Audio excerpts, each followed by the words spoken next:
Hi guys, welcome back to my channel. কেমন আছেন আপনারা সবাই? আজকে চলে এসেছি কাতলা মাছের একটা রেসিপি নিয়ে। আর গরমকাল, তাই ভাবলাম একটু দই কাতলা করি। আমি আমার মতন করে কেমন করে দই কাতলা করি সেটাই দেখাবো। তো কাতলা মাছগুলো আমি ভালো করে নুন, হলুদ আর সামান্য একটু লঙ্কা গুঁড়ো মিশিয়ে এটাকে ভালো করে ভেজে নেবো, একদম লাল লাল করে ভেজে নেবো। কারণ এই সমস্ত বড় মাছগুলো একটু ভালো করে ভেজে না নিলে কেমন একটু গন্ধ লাগে, তাই জন্য একটু ভালো করে ভেজে নেওয়াটা খুব জরুরি। তো ভালো করে ভেজে নিয়ে তারপরে আমি এটাকে পেঁয়াজ, আদা, রসুন, লঙ্কা, টমেটো এগুলো ভালো করে আমি একটা মশলা পেস্ট তৈরি করে নেব। দিয়ে দিলাম 4-5 কোয়া রসুন আর একটু 1/2 ইঞ্চি মতন আদা, 4-5টা লাল কাঁচা লঙ্কা। এগুলো কাঁচা লঙ্কায়, কিন্তু লাল কালারের বলে লাল রঙটা হবে। এর মধ্যে আমি টমেটোও দিয়েছিলাম, দেখাতে ভুলে গেছি শ্যুট করতে। তো রঙটা দেখুন কত সুন্দর লাল হয়েছে। তো এদিকে মশলাটা বাড়তে বাড়তে আমার মাছটাও ভাজা হয়ে গেছে।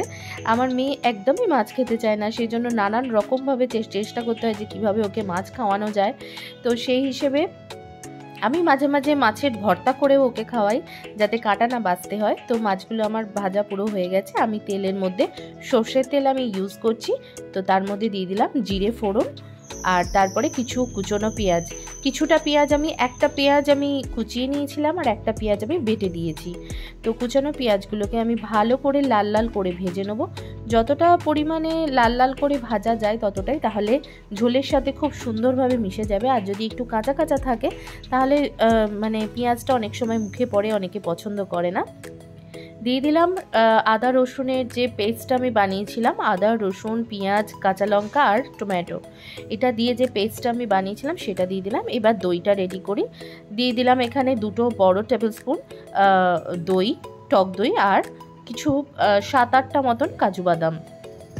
এটাকেও আমি একবার মিক্সারে ঘুরিয়ে নেবো, যাতে দইটা না গুটি গুটি হয়ে যায়। এখানে দিয়ে দিচ্ছি আমি জিরে গুঁড়ো, ধনে গুঁড়ো, পেঁয়াজটা মশলাটা ভাজা হয়ে গেছে, লাল কাশ্মীরি মির্চি আর হলুদ। তো এইটা দিয়ে আমি আরেকবার ভালো করে ভেজে নেব, কারণ মশলাটা ভালো করে ভেজে না নিলে কাঁচা কাঁচা গন্ধ থাকবে। তো দেখুন মশলাটা ভাজতে ভাজতে আস্তে আস্তে আমার তেল ছাড়তে আরম্ভ করেছে। তো তখন আমি ওই দইয়ের যে সেটা দিয়ে দিলাম। দইটা যে ফেটিয়ে নিয়েছিলাম, সেটা আপনারা হাতেও ফেটিয়ে নিতে পারেন, কোনো সমস্যা নেই। আমি মিক্সারে একবার ঘুরিয়ে নিই। দিয়ে দিলাম পরিমাণ মতো লবণ। তো দিয়ে দেওয়ার পর আমি এখানে এটাকে ভালো করে মিক্স করে নেব।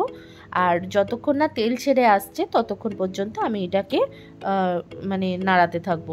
দেখুন আস্তে আস্তে 5 মিনিট মতন নাড়ানোর পরই আস্তে আস্তে তেল ছেড়ে এসছে।